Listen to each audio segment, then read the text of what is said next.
बिस्मिल्लाहिर्रहमानिर्रहीम। आलू वाला नान, वाह क्या बात है। आलू वाले नान की बहुत ही ये मज़ेदार है और बहुत ही सॉफ्ट तैयार हुआ है। इसका कलर देखें और इसकी एक बाइट चेक करें, बहुत ही मज़ेदार है।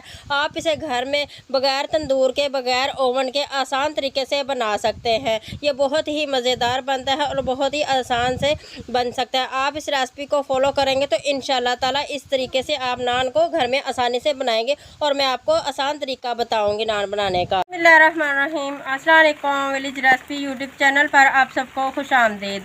आज हम बनाएंगे आलू वाला नान, वो भी बगैर तंदूर के और बगैर ओवन के। बनाना बहुत ही आसान है। रेसिपी को पूरा देखना है, स्किप नहीं करना। चैनल पर नए हैं जल्दी से चैनल को सब्सक्राइब कर दे, बेल आइकन को प्रेस कर दे ताकि इस तरह की अच्छी वीडियो का नोटिफिकेशन सबसे पहले आप तक पहुँचे। तो चलिए हम रेसिपी स्टार्ट करते हैं।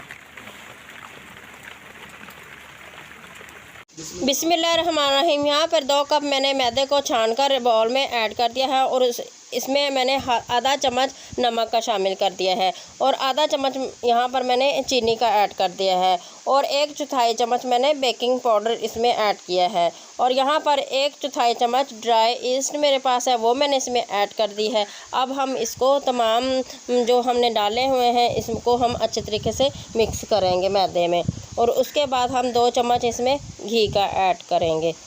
घी का 2 चम्मच ऐड करने के बाद हम इसमें अब 3 चम्मच मेरे पास दही है, वो मैंने इसमें ऐड करना है। दही आपका रूम टेम्परेचर के हिसाब से होना चाहिए, ज़्यादा ठंडा ना हो। और यहाँ पर मैंने दही को इसमें ऐड कर दिया है और अब हम इसको अच्छे तरीके से हाथों की मदद से मिक्स करेंगे।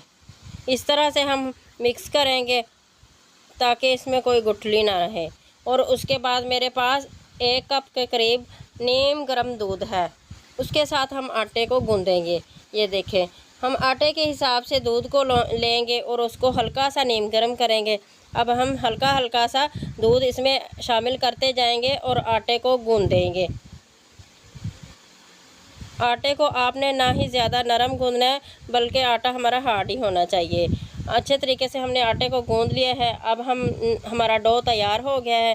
इसके ऊपर हम अब हाथों की मदद से थोड़ा सा इसके ऊपर घी लगाएंगे और इसको कवर करके तकरीबन 20 मिनट के लिए छोड़ देंगे। 20 मिनट के लिए रेस्ट देंगे। यहाँ पर मेरे पास 2 अदद आलू हैं, उनको मैंने उबाइल कर लिया है। उबाइल करके छिलके उतार के और इस तरीके से हमने मैशर की मदद से अच्छे तरीके से मैश कर लेना है। अब हम इसमें डालेंगे ढेर सारा धनिया और 2 अदद मेरे पास हरी मिर्च थी, उसको मैंने बारीक काट लिया है। यहाँ पर आप बारीक चॉप करके प्याज भी ऐड कर सकते हैं, लेकिन प्याज मुझे नहीं पसंद तो मैंने इसको स्किप कर दिया है। और यहाँ पर हम इसमें डालेंगे कुछ मसाले। आधा चम्मच मैंने इसमें नमक ऐड किया है, आधा चम्मच दड़ा मिर्च मैंने इसमें ऐड की है और आधा चम्मच मेरे पास है सुरख लाल मिर्च, वो मैंने इसमें ऐड कर दी है। अब इसके बाद हम आधा चम्मच डालेंगे पिसा हुआ गरम मसाला।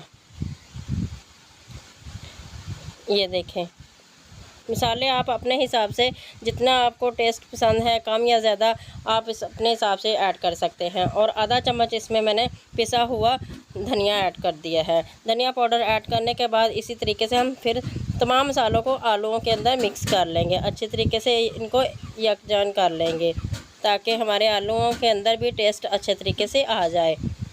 और हम अब दूसरी तरफ हमारे आटे को भी तकरीबन 20 मिनट हो चुके हैं। अब हम आटे को भी देख लेते हैं। ये देखें, इस तरीके से हमने आलूओं को अच्छे तरीके से मैश कर लिया। इसको हम साइड पे करेंगे और ये देखें माशाल्लाह से आटा हमारा बहुत ही ज़बरदस्त और परफेक्ट जो है तैयार हो गया है। अब हम इसके पेड़े बना लेंगे। पेड़ा आपने थोड़ा सा बड़ा ही बनाना है। आम जिस तरीके से हम घर में पेड़े बनाते हैं उससे थोड़ा सा बड़ा होना चाहिए। और काउंटर पर मैदे को डस्ट करेंगे, पेड़े को इस तरीके से बेलन से बेल लेंगे। आलू वाला नान बनाना बहुत ही आसान है और ये बहुत ही मज़ेदार बनता है। आप इसे एक मरतबा घर में ट्राई करेंगे तो इंशाल्लाह ताला घर में ही बनाया करेंगे। अब हमने जो आलू का जो पिट्ठी बनाकर रखी थी वो हम इसमें आलूओं की इस तरीके से फिलिंग करेंगे पिट्ठी की, ठीक है। और अब हम किनारों को इस तरीके से पकड़ते जाएंगे, अच्छे तरीके से इस तरह से दबाकर किनारों को पकड़ेंगे। किनारा कोई छूटना नहीं चाहिए और इसका हम दोबारा से फिर पेड़ा बना लेंगे। ये देखें, आसानी से हमारा दोबारा से पेड़ा बन चुका है और यहाँ से हम घुमाएंगे